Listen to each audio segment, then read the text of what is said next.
আমরা বিজ্ঞান ভোরের অ্যাকচুয়ালি ক্লাস নিয়ে এসেছি। বিজ্ঞান ভোর আমাদের এই চ্যানেলের নাম।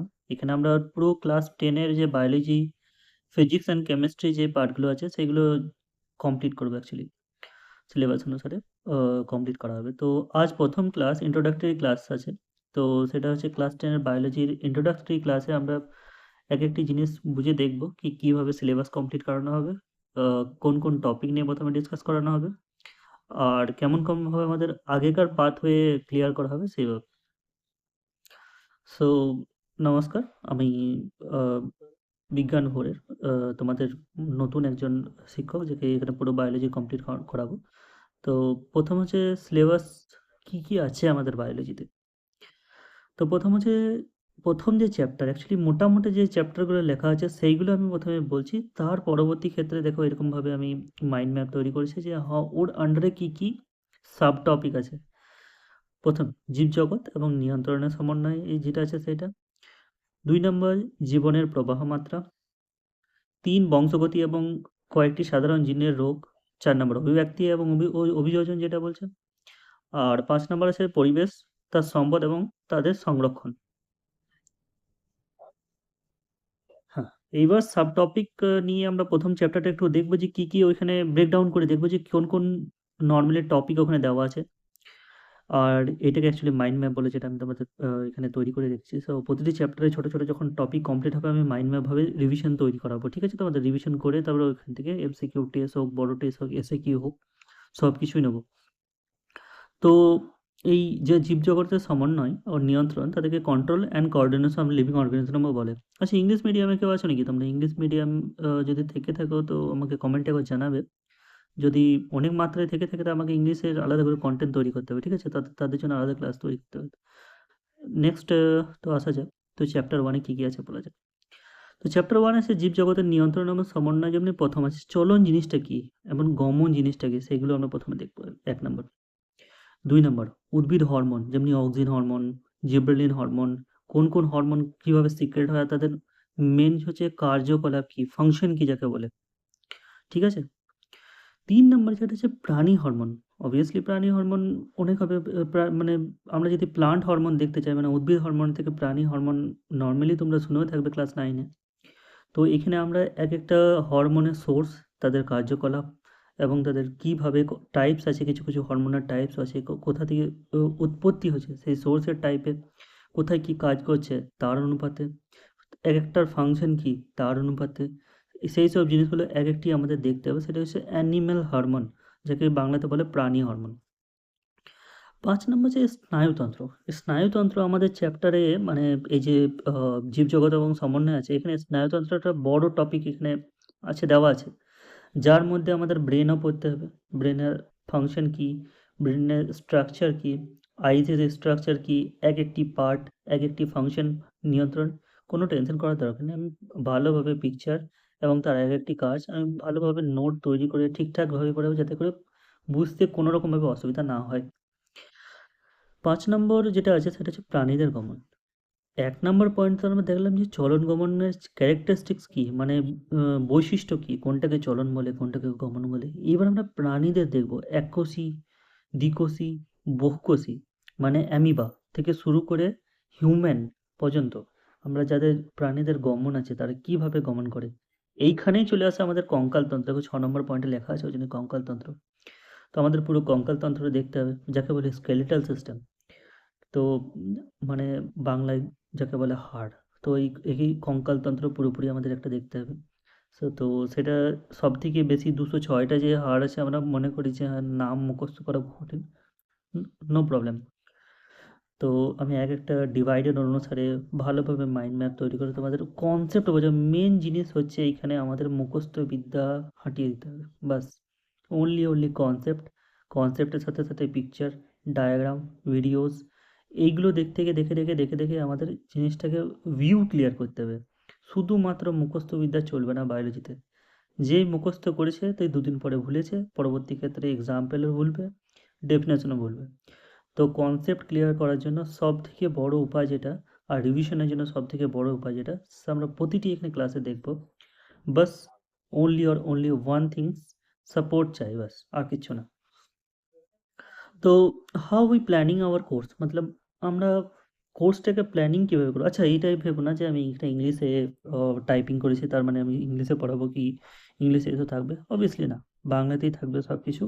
ইংলিশে যারা যদি থেকে থাকো, তারা যদি সংখ্যায় অনেক পরিমাণ বেশি থাকে, অবভিয়াসলি বলছি যে তাদের জন্য আমি আলাদাভাবে পুরো কোর্স অ্যারেঞ্জমেন্ট করব। আমাকে তার জন্য প্রথমে কমেন্টে দেখতে হবে যে হ্যাঁ, কত তোমরা এভাবে ইন্টারেস্ট আছো। তো প্রথমে হচ্ছে সিলেবাস যেভাবে আমি দেখালাম সেভাবে প্রতিটি সিলেবাস কমপ্লিট করানো হবে। অবভিয়াসলি বেঙ্গলি মিডিয়ামেই করানো হবে। আর টেস্ট, হ্যাঁ, টেস্টটা দেখো এইভাবে আছে কি তোমাদের ইউনিট টেস্ট যেভাবে তো হয় সেটা তো হবে সাথে। আর কত নাম্বার হয়? অ্যাকচুয়ালি আমি নিজেই ভুলে গেছি। বাকি আমার 9 টা মনে আছে, 15, 25 আর 100 যেটা ছিল। কিন্তু 10 টা অতটা মনে নাই মনে হয়। 40 নাম্বার হয় না? 25, 40 তারপর যেটা প্রি টেস্ট হয় 90, তারপর তো মেন্স যেটা হয় সেটা 90 নাম্বারই হবে। তো সেই অনুসারেই আমরা প্রথমে এমসিকিউ টেস্ট অ্যারেঞ্জ করব। দেখো এমসিকিউ টেস্টটা কীভাবে নেব? যেমনি আমি তোমাদের সকালে এমসিকিউ পাঠিয়ে দিলাম। কিছু সময় থাকবে, সময়ের পরে সেই তোমরা মানে নির্দিষ্ট একটা সময়, সেটা হচ্ছে আমি গুগল মানে যেটা একটা পেজ আছে সেইভাবে দিতে পারি বা একটা শর্ট ফর্মে দিতে পারি। তোমরা বাস আমি টাইম দিয়ে দেবো, নির্দিষ্টভাবে ওইভাবে করবে। তারপর তোমরা অ্যান্সার কি আমি তোমাদের ওখানে পাঠাবো, অ্যান্সার কি ম্যাচ করবে, যে যার নিজের নাম্বার শেয়ার করবে। ঠিক আছে?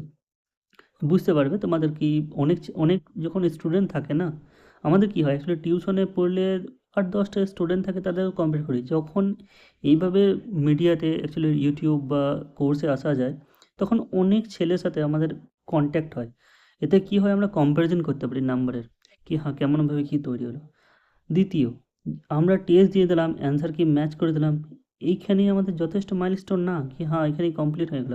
অ্যাকচুয়ালি আমরা কোথায় ভুল করেছি, কেন ভুল করেছি, পুরো অ্যানালাইসিস, একটা বৈশিষ্ট্য কি আমরা কেন ভুল করলাম, সেইগুলোর জন্য আমি প্রতিটি টেস্টের পর আমি সেই জন্য আলাদা করে একটা ক্লাস নেব কি হ্যাঁ এই কোশ্চেনটা অ্যান্সার শুধুমাত্র বলে দেওয়ার নয় কি হ্যাঁ এর অ্যান্সার এ হতো, এর অ্যান্সার বি হতো, সেটা তো তোমরা আমাদের অ্যান্সার কি দেখলেই বুঝতে পারবে।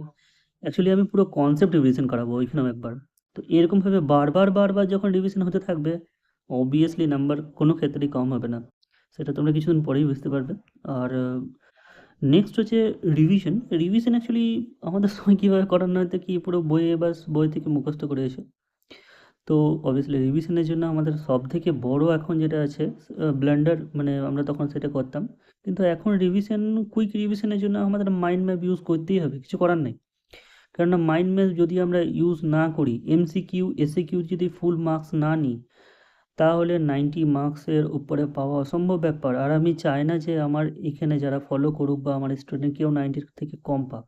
যথেষ্ট সম্ভব আমি নিজে চেষ্টা করব, তোমাদের পাশে আমাদের সাপোর্ট করতে হবে কি হ্যাঁ স্যার আমরা আমরা আপনার সাথে আছি, আমরা সাপোর্ট পুরোপুরি করব। আর আমরা নিজেরাও পড়ে যাব, 90 যাতে হয়ে যায়।